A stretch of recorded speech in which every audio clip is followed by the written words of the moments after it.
السلام علیکم ورحمۃ اللہ وبرکاتہ۔ عورت کی آواز بھی پردہ ہے۔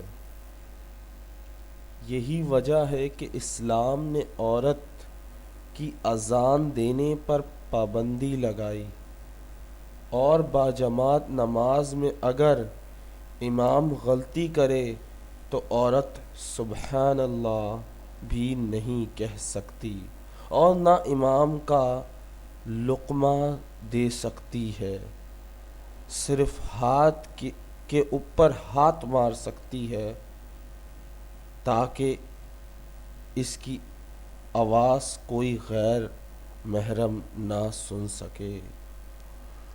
اس عورت ایک حیا ہے،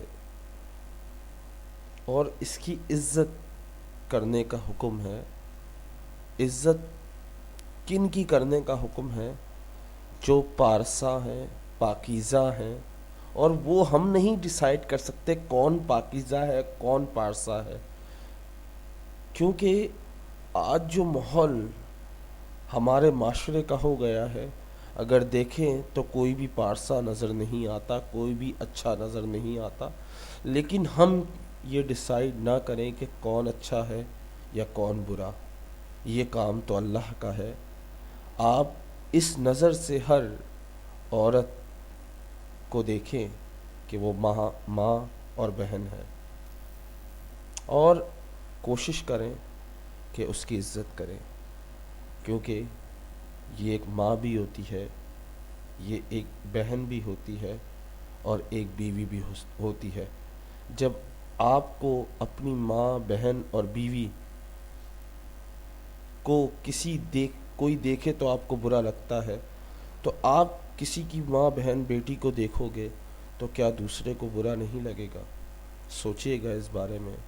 تو عورت کی آواز بھی پردہ ہے، یہی وجہ ہے اسلام نے عورت کی آواز دینے پہ بھی، اذان دینے پہ بھی پابندی لگائی۔ باجماعت نماز میں اگر امام غلطی کرے تو عورت سبحان اللہ بھی نہیں کہہ سکتی، صرف ہاتھ پر ہاتھ مار سکتی ہے تاکہ امام سمجھ سکے کہ کوئی غلطی ہوئی ہے، تاکہ اس کی آواز کوئی غیر محرم نہ سن سکے۔